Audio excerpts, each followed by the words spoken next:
नमस्कार दोस्तों, कैसे हैं आप सब। 12 नवंबर को सुबह सुबह सभी लोग दिवाली के उत्सव की तैयारी में लगे हुए थे और वहीं दूसरी तरफ उत्तराखंड के पहाड़ों में उत्तरकाशी के सिलक्यारा गांव में सुरंग के धंसने से 40 मजदूरों की जान आफत में आ गई। चूंकि गरीब मजदूर थे तो सरकार ने इस विवादित प्रोजेक्ट पर काम कर रही कंपनी के सेफ्टी स्टैंडर्ड्स और ऐसी किसी घटना से निपटने के लिए बनाए गए बैकअप प्लान के बारे में कुछ जानकारी जुटाने की कोशिश नहीं की। मैंने इसे विवादित प्रोजेक्ट इसलिए कहा क्योंकि पर्यावरण के विशेषज्ञों का कहना है कि इस परियोजना से अचानक बाढ़ और भूस्खलन की आशंका बढ़ गई है, जो पहले से ही पहाड़ी में एक बड़ी समस्या का रूप ले चुकी है। लेकिन विकास की चरस सूंघे कुछ लोगों की हठधर्मी के कारण पहाड़ और पहाड़ी लोगों का जीवन खतरे में आ चुका है। ये निर्माणाधीन सुरंग महत्वाकांक्षी 4 धाम परियोजना का हिस्सा है, जो हिंदुओं के तीर्थ स्थल बद्रीनाथ, केदारनाथ, यमुनोत्री और गंगोत्री तक कनेक्टिविटी बढ़ाने के लिए एक राष्ट्रीय बुनियादी ढांचा माना जा रहा है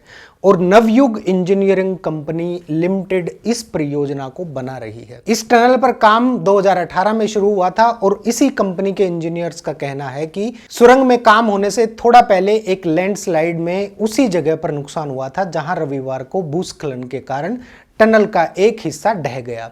तब इसे बनाने में 6 महीने लगे थे, लेकिन शायद इसे मजबूती से नहीं बनाया गया था। यह हादसा रविवार की सुबह दिवाली के दिन हुआ। मजदूरों को टनल से बाहर निकालने के ऑपरेशन का आज 9वां दिन था और पहले की सारी कोशिशें नाकाम रही क्योंकि मलबे के ढेर को हटाने में इस्तेमाल की जाने वाली मशीन मलबा नहीं निकाल सकी। अधिकारियों की माने तो सुरंग बनाने का काम दोनों तरफ से शुरू किया गया था। जहां हादसा हुआ वो सुरंग के एंट्री गेट से 200 मीटर अंदर है। इसके आगे 70 मीटर में मलबा फैला हुआ है और उसके बाद करीब 2500 मीटर तक सुरंग बना हुआ है, यानी मजदूर 2500 मीटर तक टहल सकते हैं। सुरंग में बिजली मौजूद बता रहे हैं। पानी और ऑक्सीजन एक पाइप के जरिए पहुंचाई जा रही है और इसी पाइप के जरिए खाने के पैकेट भी भेजे जा रहे हैं। सुरंग के अंदर मजदूर बेहाल हैं और सुरंग के बाहर मजदूरों के रिश्तेदार उदास चेहरे लिए इस इंतजार में बैठे हैं कि कोई उन्हें अच्छी खबर सुनाए। नवयुग इंजीनियरिंग कंपनी लिमिटेड इतनी पहुंची हुई कंपनी है कि सरकार हिम्मत नहीं जुटा पा रही इस कंपनी की जिम्मेदारी तय करने की। मुख्यमंत्री से लेकर केंद्रीय मंत्री नितिन गडकरी तक इस कंपनी का बचाव करते नजर आ रहे हैं। गरीब मजदूरों के दुख दर्द को नजरअंदाज करते हुए राजनीति में चेहरा चमकाने के लिए आतुर संवेदना रहित लोगों ने लाल कारपेट तक बिछा डाले। कहा जा रहा है कि जहां ये टनल बन रही है वहां बाबा बोखनाथ का मंदिर था, जिसे टनल बनाने वाली कंपनी ने चुपके से तोड़कर हटा दिया और इसी कारण ये हादसा हुआ है। चौतरफा गिरने के बाद अब दोबारा से वहां एक छोटा सा मंदिर बना दिया गया है और पूजा अर्चना की जा रही है।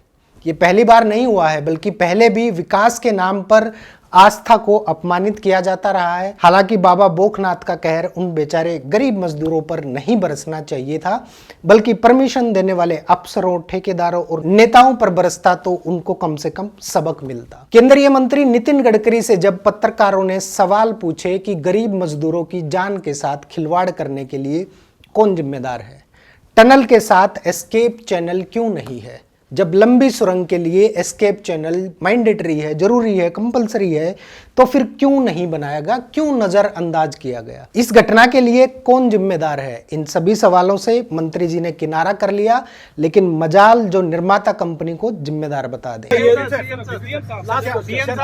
टनल का प्रावधान होना चाहिए था, अगर होना चाहिए था तो यहाँ पे एस्केप टनल क्यों नहीं? सर, ये एस्केप टनल वाली बात जो होती है इसको अलग से बात करिए। मैं इसका बहुत डिटेल में स्टडी कर चुका हूँ। मंत्री जी भी पीएम के पूर्व सचिव का पुराना बयान पढ़कर निकल लिए। ऐसा प्रतीत हो रहा था कि मंत्री जी अपने राजनीतिक गणों से गुलाब के फूल ग्रहण करने आए थे इस इवेंट में। फिलहाल मजदूरों को निकालने के लिए देश विदेश से कई प्रकार की मशीनें मंगवाई गई हैं, लेकिन सब नाकाम साबित हो रही हैं। समझ नहीं आ रहा कि मजदूरों को बचाया जा रहा है या कोई प्रयोग किया जा रहा है। नियम के हिसाब से 3 किलोमीटर से लंबी सुरंग के लिए एस्केप चैनल जरूरी है, फिर कैसे कंपनी ने बिना एस्केप चैनल के करीब 4.5 किलोमीटर लंबी सुरंग खोद डाली? क्या सरकार की इन प्रोजेक्ट्स पर कोई निगरानी नहीं होती, जो सुरक्षा मानकों को किनारे करके कंपनीज काम कर रही हैं? फिलहाल 9 दिन स्वदेशी इंजीनियर्स का नाटक देखने के बाद international tunnelling and underground space association के अध्यक्ष अर्नोल्ड डिक्स पहुंचे और पहाड़ की चट्टानों और मिट्टी की जांच कर रहे हैं। हालांकि आज 20 नवंबर रेस्क्यू के 9वें दिन भी पहले दिन जैसे हालात बने हुए हैं। पौष्टिक आहार भेजने वाली पाइप डालने का काम अंतिम चरण में जाकर फेल हो गया है। अब दूसरी जगह से उसके लिए प्रयास किया जा रहा है। रेस्क्यू ऑपरेशन अभी आउटर पर ही अटका हुआ बताया जा रहा है। फिलहाल लंबा समय बीत चुका है और अंदर फंसे कुछ मजदूरों की तबीयत खराब होने की भी खबरें आ रही हैं। भगवान से यही प्रार्थना है कि सभी मजदूर ठीक ठाक बाहर निकल आए। अब समय आ गया है टनल मेकिंग तकनीक की विफलता की जिम्मेदारी तय होनी चाहिए। सरकारें इस बात को बेशक ना माने, लेकिन टनल इंजीनियरिंग, अंडरपिनिंग और टनल मेथड में हमारी सरकारों की तकनीक और व्यवस्था काफी पीछे है। पहाड़ों को बिना किसी तरकीब के असुरक्षित तरीके से तोड़कर टनल बनाई जा रही है, जिसके कारण पहाड़ और प्रकृति बर्बाद हो रही है। पहाड़ों के दुर्गम क्षेत्रों को तहस नहस करके विशालकाय सुरंग बनाई जा रही है, वो भी बिना आधुनिक मशीनों, टेक्नोलॉजी और उपयुक्त सिस्टम के। और यही कारण है जिसके चलते ऐसी बड़ी योजनाएं फ्लॉप साबित हो रही है। उत्तराखंड में पिछले 10 साल में घटित हुई तमाम दर्दनाक दुर्घटनाएं इसका उदाहरण है। आज भी मानकों को दरकिनार करके खोदी जा रही सुरंग में 40 मजदूर जिंदगी और मौत की जंग लड़ रहे हैं। निश्चित तौर पर यह घटना रोंगटे खड़े कर देने वाली है, जिसकी जिम्मेदारी सरकार नहीं ले रही है और निर्माता कंपनी को जिम्मेदार ठहराने की सरकार की हिम्मत नहीं है। समय जैसे जैसे बीत रहा है, धड़कनें तेज हो रही हैं। आखिर कैसे सुरंग के सन्नाटे में फंसे मजदूर मुक्त हों? मुक्त होने की उम्मीद भी कोई मुकम्मल तौर पर बंधवाने वाला नहीं है। 12 तारीख से लेकर आज 20 तारीख हो गई, लेकिन हालात गंभीर हैं। उम्मीद की किरणें ना चाहते हुए भी धूमिल सी होती नजर आ रही हैं। घटनास्थल पर मजदूरों के परिजन रो बिलख रहे हैं और अपंग सिस्टम को बद्दुआएं दे रहे हैं और भगवान से मजदूरों की सलामती के लिए दुआ मांग रहे हैं, प्रार्थना कर रहे हैं। मजदूर सुरंग में किस हाल में होंगे ये तो सिर्फ अंदर फंसे वो मजदूर ही जानते होंगे। उत्तराखंड के उत्तरकाशी में हुई ये घटना कई सवाल खड़े कर रही है। इन घटनाओं से एक बात साफ है कि इंसान ने जब जब प्रकृति में घुसपैठ की है, उसका खामियाजा तुरंत भुगतना पड़ा है। Kedarnath power project, Uttarkashi thermal plant और बद्रीनाथ में हुए हादसे साफ साफ चेतावनी देते हैं कि पहाड़ों से छेड़छाड़ मत करो, अन्यथा परिणाम भयंकर होंगे। बावजूद इसके इंसान कुदरत से मुकाबला करने की जिद कर रहा है। भगवान ना करे अगर इन 40 मजदूरों के साथ कोई अनहोनी हो जाती है तो उसका जिम्मेदार कौन होगा? इसकी भरपाई कौन करेगा? सुरंग ढहने के खिलाफ कानूनी सुरक्षा के लिए कोई ऐसी प्रक्रिया भी तय नहीं है जिसमें हताहत हुए लोगों के परिजन कानूनी लड़ाई लड़कर न्याय पा सकें। और ऐसी कोई प्रक्रिया हो तो भी इन सरकार पोषित कंपनीज से लड़ना आसान नहीं होगा। सच ही कहा गया है कि विनाश की उन्नति विकास से ही होती है। विकास के लिए इंसान इतना अंधा हुआ पड़ा है कि पर्यावरण और प्रकृति की रक्षा करना ही भूल गया है।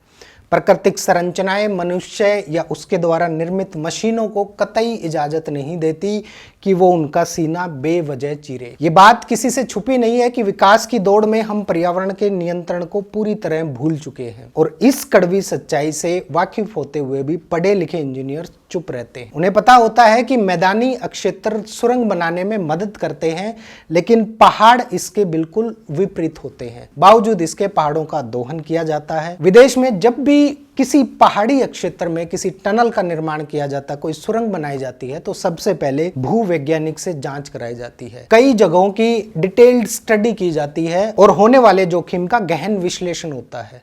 अफसोस इस तरह की कोई विधि हमारे यहाँ नहीं अपनाई जाती। यहाँ केवल रिपोर्ट्स बनाई जाती हैं खाना पूर्ति करने के लिए, कंप्लायंस कंप्लीट करने के लिए।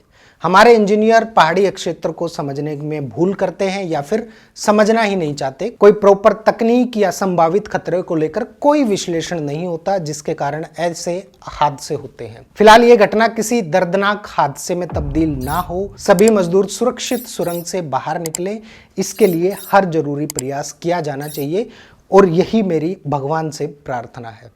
नमस्कार।